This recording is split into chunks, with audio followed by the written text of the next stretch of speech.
ਸਤਨਾਮ। ਸ਼੍ਰੀ ਵਾਹਿਗੁਰੂ ਸਾਹਿਬ JIO. ਗੁਰ ਕੀ ਮਤ ਤੂੰ ਲਹਿ ਆਨੇ, ਭਗਤ ਬਿਨਾ ਬਹੁ ਡੂਬੇ ਸਿਆਨੇ। ਗੁਰ ਕੀ ਮਤ ਤੂੰ ਲਹਿ ਆਨੇ, ਭਗਤ ਬਿਨਾ ਬਹੁ ਡੂਬੇ ਸਿਆਨੇ। ਹਰ ਕੀ ਭਗਤ ਕਰੋ ਮਨ ਮੀਤ, ਨਿਰਮਲ ਹੋਏ ਤੁਮਾਰੋ ਚੀਤ। ਚਰਨ ਕਮਲ ਰਾਖੋ ਮਨ ਮਾਹੇ, ਜਨਮ ਜਨਮ ਕੇ ਕਿਲ ਬਿਖ ਜਾਹੇ। ਆਪ ਜਪੋ ਅਵਰਾ ਨਾਮ ਜਪਾਵੋ, ਸੁਨਤ ਕਹਿਤ ਰਹਿਤ ਗਤ ਪਾਵੋ। ਸਾਰ ਭੂਤ ਸਤ ਹਰਿ ਕੋ ਨਾਉ, ਸਹਿਜ ਸੁਭਾਏ ਨਾਨਕ ਗੁਣ ਗਾਓ। ਸਾਰ ਭੂਤ ਸਤ ਹਰਿ ਕੋ ਨਾਉ, ਸਹਿਜ ਸੁਭਾਏ ਨਾਨਕ ਗੁਣ ਗਾਓ। ਨਿਮਾਣਿਆਂ ਦੇ ਮਾਣ ਸਤਿਗੁਰੂ, ਨਿਤਾਣਿਆਂ ਦੇ ਤਾਨ, ਨਿਉਟਿਆਂ ਦੀ ਓਟ। ਮੇਰਾ ਦੇ ਸਾਈਂ ਮਾਲਕੇ ਕੁਲ ਕਾਇਨਾਤ, ਧੰਨ ਧੰਨ ਸ੍ਰੀ ਗੁਰੂ ਗ੍ਰੰਥ ਸਾਹਿਬ ਜੀ। ਬਾਪੂ ਜੀ ਦੇ ਇਲਾਹੀ ਚਰਨਾਂ ਦਾ ਆਓ ਜੀ ਨਿੱਘਾ ਧਿਆਨ ਧਰੀਏ ਅਤੇ ਸੁਖਮਨੀ ਸਾਹਿਬ ਦੀ ਪਾਉਣ ਬਾਣੀ ਨਾਲ ਆਪਣਾ ਚਿੱਤ ਜੋੜੀਏ ਜੀ। ਜਿਤਨੇ ਵੀ ਆਪ ਜੁੜੇ ਹੋ ਸਾਰੇ ਗੱਜ ਵੱਜ ਕੇ ਆਖੋ ਵਾਹਿਗੁਰੂ ਜੀ ਕਾ ਖਾਲਸਾ, ਵਾਹਿਗੁਰੂ ਜੀ ਕੀ ਫਤਿਹ। ਸੁਖਮਨੀ ਸਾਹਿਬ ਦੀ 19ਵੀਂ ਅਸ਼ਟਪਦੀ ਦੀ 6ਵੀਂ ਪੌੜੀ, ਜਿਸ ਦਾ ਪਾਠ ਆਪ ਜੀ ਨੇ ਬੜੇ ਹੀ ਸਤਿਕਾਰ ਨਾਲ ਸਰਵਣ ਕੀਤਾ ਹੈ। ਇਸ ਪੌੜੀ ਦੇ ਵਿੱਚ ਸ੍ਰੀ ਗੁਰੂ ਅਰਜਨ ਸਾਹਿਬ ਮਹਾਰਾਜ ਨੇ ਇੱਕ ਬਖਸ਼ਿਸ਼ ਕੀਤੀ ਹੈ, ਤੇ ਬਖਸ਼ਿਸ਼ ਹੈ ਸਾਡੇ ਵਰਗੇ ਅਣਜਾਣ ਨਿਆਣੇ ਬੰਦੇ ਨੂੰ ਸਮਝਾਉਂਦੇ ਨੇ ਕਿ ਮੂਰਖ ਆਪਣੀ ਮਤ ਦਾ ਤਿਆਗ ਛੱਡ ਦੇ, ਆਪਣੀ ਮਤ ਦਾ ਹੰਕਾਰ ਛੱਡ ਦੇ, ਆਪਣੀ ਮਤ ਦਾ ਤਿਆਗ ਕਰ ਤੇ ਗੁਰ ਕੀ ਮਤ ਤੂੰ ਲਹਿ ਆਨੇ। ਅਤੇ ਗੁਰੂ ਦੀ ਮਤ ਹੈ ਅਣਜਾਣ ਬੰਦੇ ਲੈ ਲਾ, ਗੁਰੂ ਦੀ ਮਤ ਲੈ, ਗੁਰੂ ਦੀ ਮਤ ਉੱਤੇ ਤੁਰ, ਗੁਰੂ ਦੀ ਸਿੱਖਿਆ ਉੱਤੇ ਤੁਰ। ਕਿਉਂਕਿ ਜਿਹੜੀ ਸਾਡੀ ਅਕਲ ਹੈ ਇਹ ਬਹੁਤਾ ਲੰਮਾ ਟਾਈਮ ਚੱਲਣ ਵਾਲੀ ਨਹੀਂ ਹੈ। ਅਸੀਂ ਆਪਣੀ ਅਕਲ ਨੂੰ ਸਹੀ ਤਰੀਕੇ ਨਾਲ ਇਸਤੇਮਾਲ ਨਹੀਂ ਕਰਦੇ, ਫਿਰ ਉਹਦੇ ਲਈ ਸਾਨੂੰ ਗੁਰੂ ਦੀ ਮੱਤ ਲੈਣੀ ਪੈਂਦੀ ਹੈ। ਗੁਰੂ ਦੀ ਮੱਤ ਤਾਂ ਲੈਣੀ ਪੈਂਦੀ ਹੈ ਕਿਉਂਕਿ ਗੁਰੂ ਸਿਆਣਾ ਹੈ, ਗੁਰੂ ਅਣਜਾਣ ਨਹੀਂ ਹੈ। ਗੁਰੂ ਜਿਹੜਾ ਹੈ ਉਹ ਸੰਪੂਰਨ ਹੈ, ਗੁਰੂ ਅਧੂਰਾ ਨਹੀਂ ਹੈ। ਗੁਰੂ ਸਾਨੂੰ ਸਹੀ ਮਾਰਗ ਉੱਤੇ ਤੋਰਦਾ, ਗੁਰੂ ਸਾਨੂੰ ਸਹੀ ਰਸਤੇ ਉੱਤੇ ਤੋਰਦਾ। ਇਸ ਲਈ ਭਾਈ ਜੇ ਗੁਰੂ ਦੀ ਅਕਲ ਲਏਗਾ, ਗੁਰੂ ਦੀ ਮੱਤ ਉੱਤੇ ਤੁਰੇਗਾ ਤੇ ਉਹਦੇ ਵਿੱਚ ਤੇਰਾ ਫਾਇਦਾ ਹੈ, ਤੇਰਾ ਨੁਕਸਾਨ ਕੋਈ ਨਹੀਂ ਹੈ। ਜੇ ਆਪਣੀ ਅਕਲ ਉੱਤੇ ਤੁਰੇਗਾ ਤੇ ਤੇਰੀ ਆਪਣੀ ਅਕਲ ਤੇਰਾ ਬਹੁਤ ਵੱਡਾ ਨੁਕਸਾਨ ਕਰੇਗੀ। ਤੇਰੀ ਆਪਣੀ ਅਕਲ ਤੇਰਾ ਜੀਵਨ ਬਰਬਾਦ ਕਰੇਗੀ। ਤੇਰੀ ਆਪਣੀ ਅਕਲ ਤੈਨੂੰ ਮਾੜੇ ਪਾਸੇ ਨੂੰ ਤੋਰੇਗੀ। ਤੇਰੀ ਆਪਣੀ ਅਕਲ ਤੈਨੂੰ ਐਸੀਆਂ ਖੱਡਾਂ 'ਚ ਸੁੱਟ ਦੇਗੀ ਕਿ ਤੈਨੂੰ ਉਹਦੇ 'ਚੋਂ ਨਿਕਲਣਾ ਹੀ ਬਹੁਤ ਔਖਾ ਲੱਗੇਗਾ। ਮੈਂ ਨਹੀਂ ਕਹਿੰਦਾ ਵੀ ਆਪਣੇ ਦਿਮਾਗ ਦਾ ਇਸਤੇਮਾਲ ਨਾ ਕਰੋ। ਦਿਮਾਗ ਵਾਹਿਗੁਰੂ ਨੇ ਸਾਰਿਆਂ ਨੂੰ ਦਿੱਤਾ ਹੈ, ਇਸ ਬ੍ਰੇਨ ਦਾ ਇਸਤੇਮਾਲ ਕਰਨਾ ਚਾਹੀਦਾ। ਪਰ ਜਦੋਂ ਸਾਨੂੰ ਕੋਈ ਸਮਝ ਨਾ ਆ ਰਹੀ ਹੋਵੇ ਕਿਸੇ ਚੀਜ਼ ਦੀ, ਉੱਥੇ ਫਿਰ ਗੁਰੂ ਦਾ ਸਹਾਰਾ ਲੈਣਾ ਪੈਂਦਾ ਵੀ ਹੁਣ ਸਤਿਗੁਰੂ ਤੂੰ ਹੀ ਸਮਝਾਓ, ਤੁਸੀਂ ਸਾਨੂੰ ਰਸਤਾ ਦੱਸੋ, ਤਾਂ ਹੀ ਅਸੀਂ ਸਿੱਧੇ ਮਾਰਗ ਉੱਤੇ ਤੁਰ ਸਕਦੇ ਹਾਂ। ਇਸ ਲਈ ਗੁਰਬਾਣੀ ਵਿੱਚ ਖੁਦ ਨੂੰ ਸਤਿਗੁਰੂ ਨੇ ਦਾਸ ਆਖਿਆ, ਜਨ ਆਖਿਆ ਤੇ ਸਮਝਾਇਆ ਕਿ ਭਾਈ ਜਦੋਂ ਤੁਹਾਨੂੰ ਕੋਈ ਰਸਤਾ ਨਾ ਦਿਸੇ, ਜਦੋਂ ਤੁਹਾਨੂੰ ਕੋਈ ਰਸਤਾ ਨਾ ਦਿਸੇ ਤੇ ਤੁਸੀਂ ਗੁਰੂ ਦਾ ਪੱਲਾ ਘੁੱਟ ਕੇ ਪਕੜ ਲਿਓ ਤੇ ਆਖਿਓ ਹਮ ਅੰਧਲੇ ਗਿਆਨਹੀਨ ਅਗਿਆਨੀ ਕਿਉਂ ਚਾਲੇ ਮਾਰਗ ਪੰਥਾ, ਹਮ ਅੰਧਲੇ ਕੋ ਗੁਰ ਅੰਚਲ ਦੀਜੈ ਜਨ ਨਾਨਕ ਚਲੇ ਮਲੰਥਾ। ਵੀ ਸਾਡਾ ਤਾਂ ਸਹਾਰਾ ਇਸ ਟਾਈਮ ਤੂੰ ਹੀ ਹੈ ਸਤਿਗੁਰੂ, ਤੇਰੇ ਤੋਂ ਇਲਾਵਾ ਕੋਈ ਸਹਾਰਾ ਹੈ ਹੀ ਨਹੀਂ।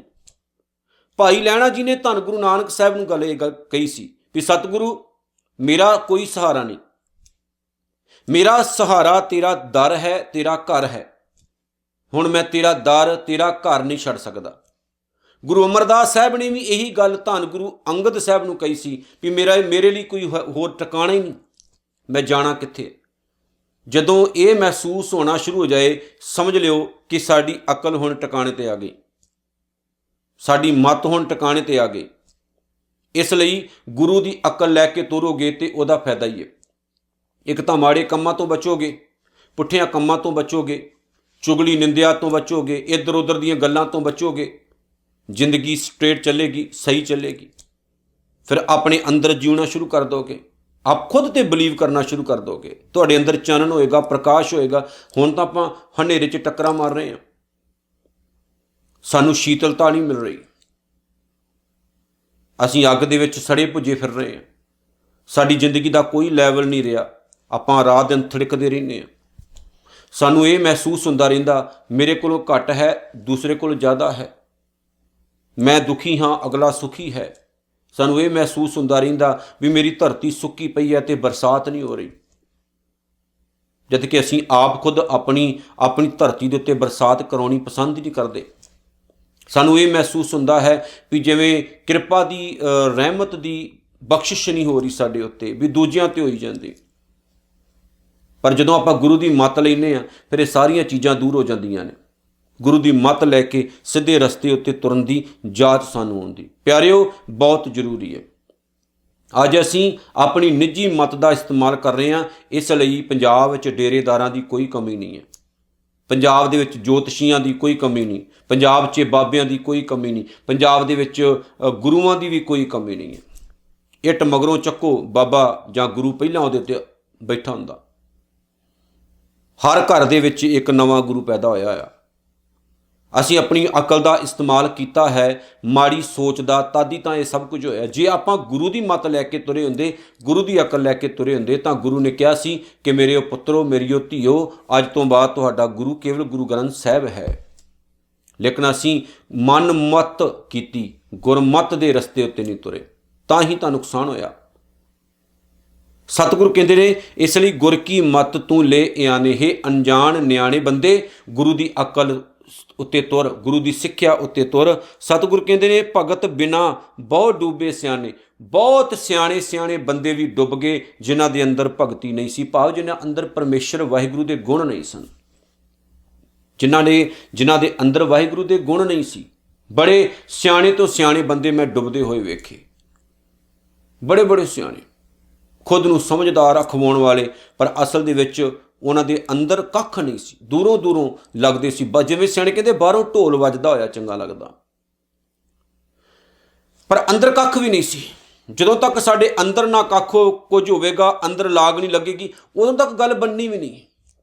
ਜਿੱਥੇ ਮਰਜੀ ਟੱਕਰਾਂ ਮਾਰ ਲਿਓ, ਜਿੱਥੇ ਮਰਜੀ ਚਲ ਜਿਓ। ਸਤਿਗੁਰੂ ਕਹਿੰਦੇ, ਮੈਂ ਤਾਂ ਅੱਖੀਂ ਦੇਖੇ ਆ ਡੁੱਬਦੇ ਹੋਏ, ਖੁਦ ਨੂੰ ਬੜੇ ਬੜੇ ਵੱਡੇ ਸਮਝਦਾਰ ਸਿਆਣੇ ਅਖਵਾਉਣ ਵਾਲੇ, ਆਪਣੀਆਂ ਜ਼ਿੰਦਗੀਆਂ ਗਰਕ ਕਰਕੇ ਚਲੇ ਗਏ, ਕੁਝ ਵੀ ਨਹੀਂ ਪੱਲੇ ਪਿਆ।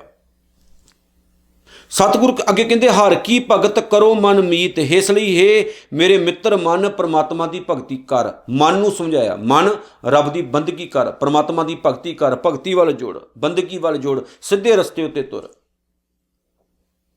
ਹੁਣ ਮਨ ਨੂੰ ਸਵਾਦ ਹੀ ਕਿੱਥੇ ਹੁੰਦਾ? ਜਦੋਂ ਤੱਕ ਮਨ ਮਾੜੇ ਪਾਸੇ ਨਾ ਜਾਵੇ, ਪੁੱਠੇ ਪਾਸੇ ਨਾ ਜਾਵੇ, ਮਨ ਨੂੰ ਚੰਗਾ ਲੱਗਦਾ ਨਹੀਂ, ਮਨ ਪੁੱਠੇ ਪਾਸੇ ਜਾਂਦਾ।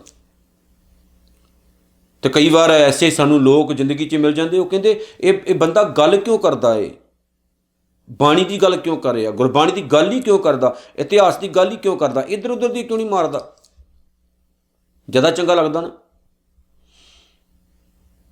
ਪਰ ਜਦੋਂ ਸਾਡਾ ਮਨ ਬੰਦਗੀ ਵੱਲ ਜੁੜ ਗਿਆ, ਭਗਤੀ ਵੱਲ ਜੁੜ ਗਿਆ, ਤੇ ਸਾਡੇ ਮਨ ਨੂੰ ਆਪਣੇ ਆਪ ਗੁਰਬਾਣੀ 'ਚੋਂ ਸਵਾਦ ਆਏਗਾ, ਚੰਗੀਆਂ ਚੀਜ਼ਾਂ 'ਚੋਂ ਸਵਾਦ ਆਏਗਾ, ਉਹਨਾਂ ਵਿੱਚੋਂ ਰਸ ਆਉਣਾ ਸ਼ੁਰੂ ਹੋ ਜਾਏਗਾ, ਜ਼ਿੰਦਗੀ ਆਪਣੇ ਆਪ ਉੱਚੀ ਸੁੱਚੀ ਬਣ ਜਾਏਗੀ। ਗੁਰਬਾਣੀ ਸਾਰੀ ਇਸ ਚੀਜ਼ ਉੱਤੇ ਜ਼ੋਰ ਦਿੰਦੀ ਹੈ, ਮਨ ਨੂੰ ਸਮਝਾਉਣ ਦੇ ਲਈ ਕਿ ਮਨ ਚੰਗੇ ਪਾਸੇ ਲਾਉਣਾ, ਮਨ ਮਾੜੇ ਪਾਸੇ ਨਹੀਂ ਲਾਉਣਾ। ਆਪਾਂ ਬਾਣੀ ਵੱਲ ਮਨ ਨੂੰ ਜੋੜੋਗੇ, ਤੁਹਾਨੂੰ ਮਹਿਸੂਸ ਹੁੰਦਾ ਹੋਏਗਾ ਆਪਾਂ ਬਹੁਤ ਦੁਖੀ ਹਾਂ, ਨਹੀਂ ਮਹਿਸੂਸ ਹੋਏਗਾ ਉਸ ਦਿਨ। ਤੁਹਾਨੂੰ ਮਹਿਸੂਸ ਹੁੰਦਾ ਹੋਏਗਾ ਆਪਾਂ ਬਹੁਤ ਟੁੱਟੇ ਹੋਏ ਹਾਂ, ਨਹੀਂ ਮਹਿਸੂਸ ਹੋਏਗਾ ਜਿਸ ਦਿਨ ਮਨ ਜੁੜ ਗਿਆ ਬਾਣੀ ਵੱਲ। ਸਤਿਗੁਰੂ ਅੱਗੇ ਕਹਿੰਦੇ ਨੇ, ਹਰ ਕੀ ਭਗਤ ਕਰੋ ਮਨ ਮੀਤ, ਨਿਰਮਲ ਹੋਏ ਤੁਮਾਰੋ ਚੀਤ। ਤੁਹਾਡਾ ਜਿਹੜਾ ਚਿੱਤ ਹੈ ਉਹ ਪਵਿੱਤਰ ਹੋ ਜਾਏਗਾ, ਜਿਹੜੀ ਮੈਲ ਲੱਗੀ ਹੋਈ ਹੈ ਖਤਮ ਹੋ ਜਾਏਗੀ। ਮੈਲ ਰਹਿਤ ਹੀ ਤਾਂ ਆਪਾਂ ਹੋਣਾ। ਮੈਲ ਰਹਿਤ ਹੋਣ ਦੇ ਲਈ ਸਾਨੂੰ ਗੁਰੂ ਦੀ ਰਹਿਮਤ ਦੀ, ਗੁਰੂ ਦੀ ਬਖਸ਼ਿਸ਼ ਦੀ ਜ਼ਰੂਰਤ ਹੈ ਪਿਆਰਿਓ। ਸੋ ਗੁਰੂ ਦੀ ਬਖਸ਼ਿਸ਼ ਜਿਹੜੀ ਹੈ ਉਹ ਤਦ ਹੀ ਮਿਲੇਗੀ ਜਦੋਂ ਆਪਾਂ ਝੋਲੀ ਫੈਲਾ ਕੇ ਕਵਾਂਗੇ, ਮਾਲਕਾ ਹੁਣ ਨਹੀਂ ਕੋਈ ਸਹਾਰਾ, ਹੁਣ ਤੂੰ ਹੀ ਕਿਰਪਾ ਕਰ, ਤੇਰੀ ਰਹਿਮਤ ਤੋਂ ਬਗੈਰ ਆਪਾਂ ਕਿਸੇ ਜੋਗੇ ਨਹੀਂ ਹਾਂ। ਧੰਨ ਸਤਿਗੁਰੂ ਸ੍ਰੀ ਗੁਰੂ ਅਰਜਨ ਸਾਹਿਬ ਜੀ ਮਹਾਰਾਜ ਨੇ ਆਪਣੀ ਪਾਵਨ ਬਾਣੀ ਦੇ ਵਿੱਚ ਜਦੋਂ ਇਹ ਗੱਲਾਂ ਲਿਖੀਆਂ ਨੇ ਤੇ ਉਹਨਾਂ ਦੀ ਜ਼ਿੰਦਗੀ ਵਿੱਚ ਝਾਤ ਮਾਰ ਕੇ ਵੀ ਦੇਖਿਓ। ਗੁਰੂ ਅਰਜਨ ਸਾਹਿਬ ਮਹਾਰਾਜ ਦੇ ਕੋਲ ਸਿੱਖ ਆਉਂਦੇ, ਸਤਿਗੁਰੂ ਨੂੰ ਆ ਕੇ ਕਹਿੰਦੇ ਨੇ ਕਿ ਮਹਾਰਾਜ ਬਾਣੀ ਬੜੀ ਪੜ੍ਹੀ ਦੀ ਹੈ, ਕੰਮ ਕਾਰ ਵੀ ਸਾਰੇ ਕਰੀਦੇ ਹੈ, ਦਸਵੰਧ ਵੀ ਕੱਢੀਦਾ, ਪਰ ਫਿਰ ਵੀ ਨਾ ਇਦਾਂ ਲੱਗਦਾ ਜਿਵੇਂ ਕੋਈ ਘਾਟ ਹੈ, ਅਜੇ ਕੋਈ ਘਾਟ ਮਹਿਸੂਸ ਹੁੰਦੀ ਹੈ ਵੀ ਅਜੇ ਕੋਈ ਘਾਟ ਹੈ, ਇੱਦਾਂ ਲੱਗਦਾ ਜੀਵਨ ਅਜੇ ਸੁਹੇਲਾ ਨਹੀਂ ਬਣਿਆ। ਤੇ ਧੰਨ ਸਤਿਗੁਰੂ ਸ੍ਰੀ ਗੁਰੂ ਅਰਜਨ ਸਾਹਿਬ ਜੀ ਮਹਾਰਾਜ ਕਹਿੰਦੇ ਨੇ ਕੱਲਾ ਪਿਆਰਿਓ ਬਾਣੀ ਪੜ੍ਹਨੀ ਨਹੀਂ, ਉਹਦੇ ਅਸਰ ਨੂੰ ਵੀ ਕਬੂਲ ਕਰਨਾ ਹੈ, ਫਿਰ ਘਾਟ ਮਹਿਸੂਸ ਨਹੀਂ ਹੋਏਗੀ। ਜੋ ਤੁਹਾਨੂੰ ਹੁਣ ਲੱਗਦਾ ਨਾ ਇੱਕ ਤੜਪਣਾ ਲੱਗੀ ਵੀ ਕੋਈ ਘਾਟ ਹੈ, ਉਹ ਨਹੀਂ ਰਹੇਗੀ। ਜੋ ਗੁਰੂ ਕਹਿੰਦਾ ਸਾਕਾਰ ਕਮਾਓ ਉਹ ਕੰਮ ਕਰੋ। ਪਰ ਬਹੁਤਾਂਤ ਅੱਜ ਆਪਾਂ ਕੇਵਲ ਨਿਤਨੇਮ ਤੱਕ ਸੀਮਤ ਹਾਂ। ਕੱਲਾ ਨਿਤਨੇਮ ਨਹੀਂ, ਕਰੋ ਨਿਤਨੇਮ, ਮਾੜੀ ਗੱਲ ਨਹੀਂ, ਉਹ ਤੋਂ ਅਗਾਂਹ ਵੀ ਵਧਣਾ ਹੈ, ਉਹ ਤੋਂ ਉੱਤੇ ਅੱਗੇ ਵੀ ਜਾਣਾ, ਕਿਉਂਕਿ ਜੋ ਗੁਰਬਾਣੀ ਕਹਿੰਦੀ ਹੈ ਉਹ ਸੱਤ ਹੈ, ਗਲਤ ਨਹੀਂ ਹੈ। ਬਾਣੀ ਪੜ੍ਹੋ, ਮਾੜੀ ਗੱਲ ਨਹੀਂ, ਪਰ ਪਿਆਰਿਓ ਕੱਲਾ ਪੜ੍ਹਨ ਤੱਕ ਨਹੀਂ,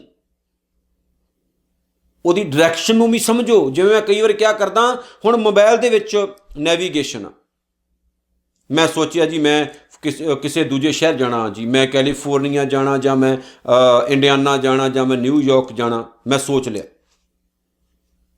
ਮੈਨੂੰ ਰਸਤੇ ਦਾ ਬਿਲਕੁਲ ਵੀ ਪਤਾ ਨਹੀਂ, ਤਾਂ ਮੈਂ ਕੀ ਕੀਤਾ, ਆਪਣੇ ਫੋਨ ਦਾ ਸਹਾਰਾ ਲਿਆ। ਫੋਨ ਦੇ ਵਿੱਚ ਮੈਂ ਡਾਇਰੈਕਸ਼ਨ ਪਾਈ, ਨਿਕਲ ਆਈ। ਮੈਪ ਨੇ ਕੀ ਕੀਤਾ, ਮੇਰੇ ਸਾਹਮਣੇ ਰਸਤਾ ਦੱਸ ਦਿੱਤਾ ਵੀ ਇੱਥੋਂ ਤੇਰਾ 10 ਘੰਟੇ ਦਾ ਰਸਤਾ, 20 ਘੰਟੇ ਦਾ ਰਸਤਾ, ਅੱਧੇ ਘੰਟੇ ਦਾ ਰਸਤਾ ਦੱਸ ਦਿੱਤਾ ਵੀ ਇਸ ਰਸਤੇ ਉੱਤੇ ਤੁਰਦਾ ਜਾਏਗਾ ਤਾਂ ਫਿਰ ਤੂੰ ਆਪਣੀ ਮੰਜ਼ਿਲ ਤੇ ਪਹੁੰਚ ਜਾਏਗਾ। ਹੁਣ ਮੈਂ ਕੀ ਕਰਾਂ, ਮੇਰਾ ਕੀ ਫਰਜ਼ ਬਣਦਾ ਕਿ ਮੈਂ ਮੈਪ ਔਨ ਕੀਤਾ, ਨੈਵੀਗੇਸ਼ਨ ਦੇ ਉੱਤੇ ਕਲਿੱਕ ਕੀਤਾ, ਸਟਾਰਟ ਹੋ ਗਿਆ, ਗੱਡੀ 'ਚ ਬੈਠਾ ਤੇ ਮੈਂ ਤੁਰ ਪਿਆ, ਜਿੱਧਰ ਜਿੱਧਰ ਲਿਜਾਈ ਜਾਏਗਾ ਮੈਂ ਤੁਰੀ ਜਾਣਾ, ਫਿਰ ਤਾਂ ਮੈਂ ਪਹੁੰਚ ਗਿਆ। ਪਰ ਜੇ ਮੈਂ ਹੁਣ ਕੀ ਕਰਾਂ ਵੀ ਨੈਵੀਗੇਸ਼ਨ ਨੂੰ ਸਾਹਮਣੇ ਰੱਖ ਕੇ ਉਹਨੂੰ ਮੱਥਾ ਟੇਕਾਂ, ਉਹਦੀ ਪੂਜਾ ਕਰੀ ਜਾਵਾਂ, ਉਹਨੂੰ ਧੂਪ ਬੱਤੀ ਦੇਈ ਜਾਵਾਂ, ਤੇ ਇਹ ਨੈਵੀਗੇਸ਼ਨ ਮੈਨੂੰ ਪਹੁੰਚਾਏਗਾ? ਨਹੀਂ ਪਹੁੰਚਾਉਣਾ ਉਹਨੇ। ਸਾਡੇ ਨਾਲ ਵੀ ਕੁਝ ਇਸ ਤਰ੍ਹਾਂ ਦਾ ਹੋਇਆ। ਅਸੀਂ ਇਕੱਲੇ ਪੂਜਾ ਤੱਕ ਸੀਮਤ ਹੋ ਗਏ, ਇਕੱਲੇ ਰੂਟੀਨ ਤੱਕ ਸੀਮਤ ਹੋ ਗਏ ਹਾਂ, ਇਕੱਲਾ ਪੜ੍ਹਨ ਤੱਕ ਸੀਮਤ ਹੋ ਗਏ ਹਾਂ। ਆਪਾਂ ਇਹ ਤੋਂ ਅੱਗੇ ਛਾਲ ਨਹੀਂ ਮਾਰਦੇ ਵੀ ਉਹਦੇ ਵਿੱਚ ਜੋ ਲਿਖਿਆ ਉਹਦਾ ਮਾਇਨਾ ਕੀ ਹੈ, ਉਹਦਾ ਮੀਨਿੰਗ ਕੀ ਹੈ, ਔਰ ਆਪਣੇ ਲਾਈਫ ਨੂੰ ਅਸੀਂ ਕਿਵੇਂ ਚਲਾਉਣਾ, ਉਹਦੇ ਮੁਤਾਬਕ ਕਿਵੇਂ ਢਾਲਣਾ, ਉਹਦੇ ਮੁਤਾਬਕ। ਪਰ ਨਹੀਂ, ਆਪਾਂ ਉਹ ਚੀਜ਼ ਨਹੀਂ ਵਿਚਾਰਦੇ। ਅਸੀਂ ਇਕੱਲਾ ਪੂਜਾ ਥੋੜ੍ਹੀ ਕਰਨੀ, ਅਗਰਬੱਤੀਆਂ ਤਖਾ ਕੇ, ਆਰਤੀਆਂ ਕਰ ਕਰਕੇ ਇੰਨਾ ਸੀਮਤ ਨਹੀਂ ਹੋਣਾ, ਉਹ ਤੋਂ ਅਗਾਂਹ ਵੀ ਜਾਣਾ। ਜੋ ਗੁਰੂ ਨੇ ਕਿਹਾ ਉਹ ਕਾਰ ਕਮਾਉਣੀ ਹੈ, ਉਹ ਕੰਮ ਕਰਨੇ ਆ, ਫਿਰ ਜਾ ਕੇ ਗੱਲ ਬਣਦੀ ਪਿਆਰਿਓ। ਪਰ ਇਹਨਾਂ ਕੰਮਾਂ ਵੱਲ ਸਾਡਾ ਧਿਆਨ ਨਹੀਂ ਹੈ। ਤੇ ਜੇ ਆਪਾਂ ਧਿਆਨ ਦਿਵਾਉਂਦੇ ਹਾਂ ਤੇ ਸਾਨੂੰ ਨਾ ਕਹਿੰਦੇ ਨਾਸਤਕ ਹੈ, ਤਾਂ ਇਹ ਤਾਂ ਨਾਸਤਕ ਹੈ। ਨਹੀਂ, ਜਿਨੇ ਸੋਹਣੇ ਸੋਹਣੇ ਰੁਮਾਲੇ ਚੜਾ ਰਹੇ ਹੋ ਨਾ, ਉਹਦੇ ਤੋਂ ਜ਼ਿਆਦਾ ਸੋਹਣੇ ਵਿਚਾਰ ਹੈ ਗੁਰੂ ਗ੍ਰੰਥ ਸਾਹਿਬ ਦੇ ਵਿੱਚ, ਉਹ ਵੀ ਅਪਣਾਓ। ਜਿੰਨਾ ਵਧੀਆ ਏਸੀ ਲਗਾ ਰਹੇ ਹੋ ਨਾ, ਉਹਦੇ ਤੋਂ ਵੀ ਪਾਕ ਪਵਿੱਤਰ ਤੇ ਠੰਡੇ ਵਿਚਾਰ ਹੈ ਉਹਦੇ ਵਿੱਚ, ਉਹ ਵੀ ਅਪਣਾਓ।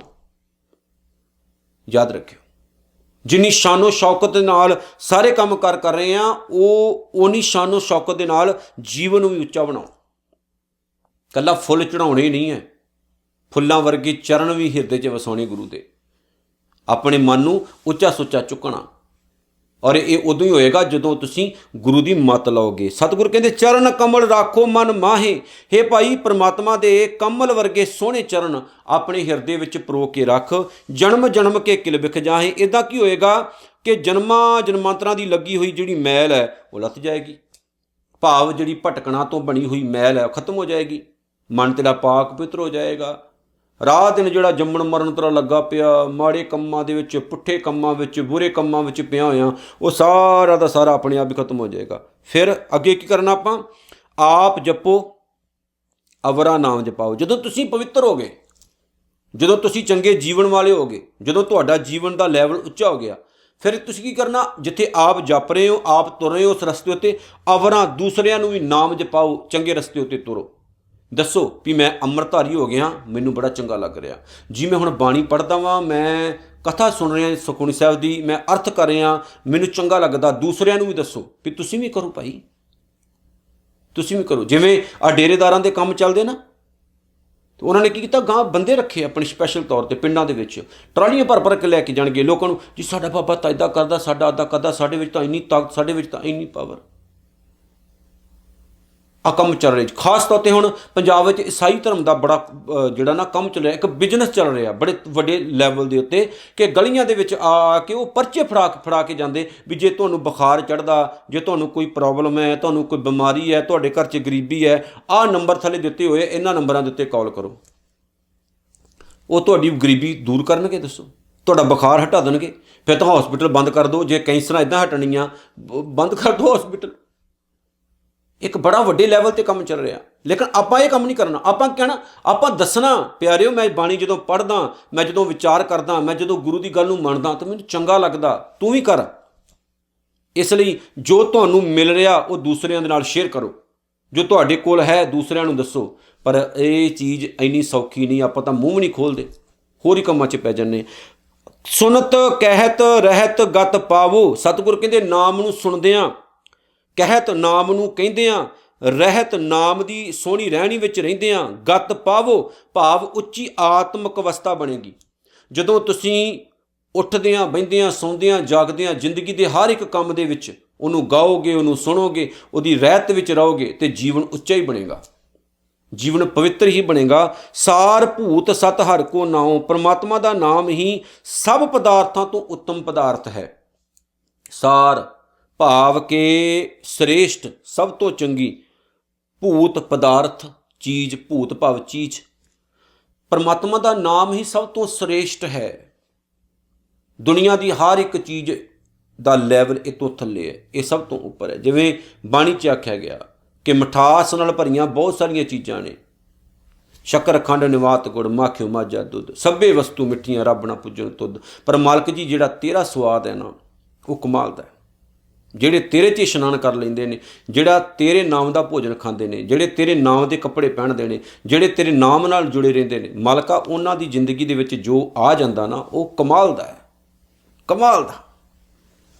ਜੀਵਨ ਹੀ ਬਦਲ ਜਾਂਦਾ। ਸਤਿਗੁਰ ਕਹਿੰਦੇ ਨੇ ਸਹਿਜ ਸੁਭਾਏ ਨਾਨਕ ਗੁਣ ਗਾਓ, ਜਦੋਂ ਗੁਣ ਗਾਵਾਂਗੇ ਇਹ ਨਾਨਕ ਉਹਦੇ, ਤਾਂ ਸਹਿਜ ਸੁਭਾਏ ਭਾਵ ਕੀ ਬਣੇਗਾ, ਸਾਡੇ ਅੰਦਰ ਜਿਹੜੀ ਲਉ ਲਉ ਕਰਨ ਦੀ ਬਿਰਤੀ ਹੈ, ਭੱਜੂ ਭੱਜੂ ਕਰਨ ਦੀ ਬਿਰਤੀ ਹੈ, ਤੜਫਣੀ ਮਿੱਟੀ ਜਿਹੜੀ ਲੱਗੀ ਰਹਿੰਦੀ ਖਤਮ ਹੋ ਜਾਏਗੀ, ਆਤਮਿਕ ਅਡੋਲਤਾ ਬਣੇਗੀ। ਭਾਵ ਸਾਡਾ ਜਿਹੜਾ ਅੰਦਰ ਹੈ ਉਹ ਅਡੋਲ ਹੋ ਜਾਏਗਾ, ਸ਼ਾਂਤ ਸਹਿਜਤਾ ਆ ਜਾਏਗੀ।